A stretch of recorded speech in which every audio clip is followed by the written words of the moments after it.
No shame, folks. This is what real life and renovations with family and everything in between looks like, and I'm okay with it. Remarkably. If you're anything like me and you tackle your physical pain by tackling your emotional pain, and in this case, the emotional pain point of a really disgusting garage, then welcome to the club. We can be friends. Garages are meant to work. Ours works for us every single day. Now I need to work to give it a little bit of love back because this is too far. I think where I would like to start is just by getting my tool chest sorted out, get all my tools back where they belong, and that will be it for today. And that is okay. Oh boy, this is it. This is all I need to do. That's a very hard thing for me to tell myself. Generally, when I start a project, I just want to do the whole thing. I would have taken this entire garage apart and put it all back together. It would have been all over this driveway and then come back in piece by piece. Realistically, I don't have time, I don't have energy, and this is not really about the garage, it's more about me. So we're going to take it easy. If it affects my emotional state at least a little bit, then I'm winning. Do you ever wake up thinking, today's the day? You've got the playlist queued, the to-do list written in 3 different pen colors, and the delusion that you're about to absolutely dominate a space that's been chaos for, let's be honest, months? That was me. This garage was about to become the next great home transformation, except it didn't. Because what actually happened is that life yanked the emergency brake, and instead of rolling into the garage makeover, the epic edition, I found myself in the emergency room at 3 a.m. with a jaw so inflamed I could practically hear it humming its own theme song. So yeah, plans changed. Because apparently when your body says please, slow down, and you say nah, I'm fine, it'll find a louder way to get your attention. Spoiler, mine did.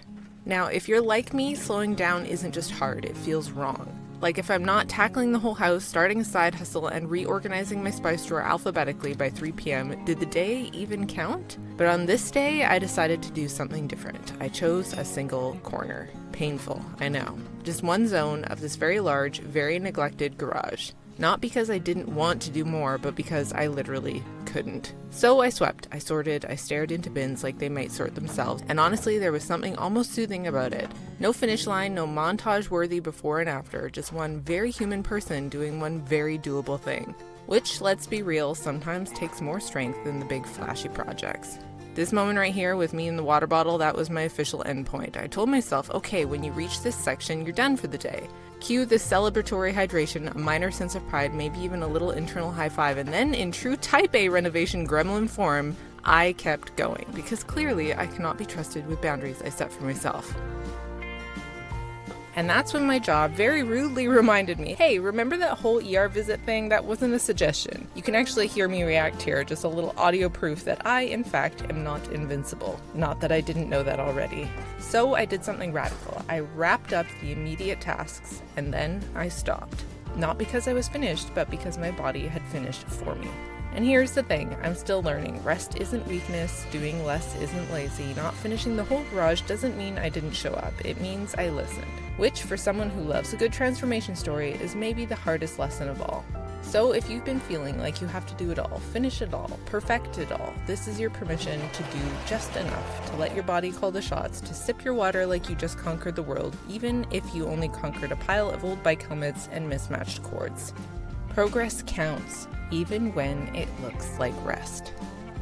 Did I stop when I should have? Definitely not. I kept going, and I shouldn't have kept going. And if you're my dentist, I'm sorry. Have a problem. I have a problem because I find it very therapeutic to do work, to accomplish things, to get my feet underneath me, and make time pass by in productive ways. That being said, it is something I'm working on. I did stop well before I would have normally stopped, so I will extend myself a little bit of grace. I've come to a place that by showing up for my own life in the doing, it has given me extraordinary gifts. And once I realized that, learning when to slow down and stop doing and actually just rest became a more difficult art for me. So if you resonate with this, please just know that you're not alone. The pressure to create content that's fast-paced with a big reveal is very alluring. I always want this channel to meet you where you're at, and I came into a place of just personal acceptance, I think, in the last few weeks of making videos, to simply say that the best way to share and inspire and motivate you to live your best life exactly as you are in your home is to just share how I do that in my own home. Sometimes that means exciting big renovation projects. projects, and sometimes it means cleaning a corner of my garage, because this is how life actually unfolds.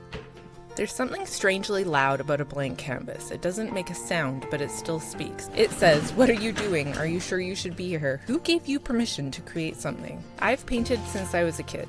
I sold my first piece when I was 12, so yes, creative confidence is something I've carried for a long time, but it's not something I was born with. It came from years of showing up, from learning to trust that even when I didn't know what I was making, I was still allowed to begin.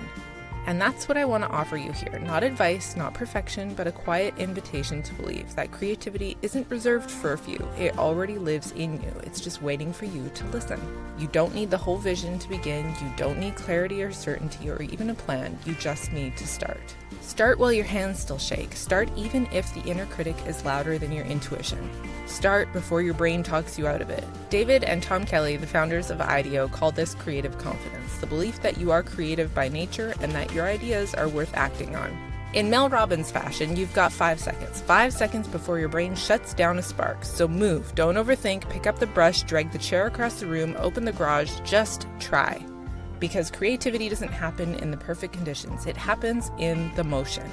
Carol Dweck called this a growth mindset, the belief that you're not fixed, that ability expands, that talent isn't a wall, it's a door, and you open it with every moment you show up again and again. That shift in thinking is powerful when you stop asking, am I good enough, and start asking, am I going to grow through this? You release yourself from the need to prove and step into the freedom to explore.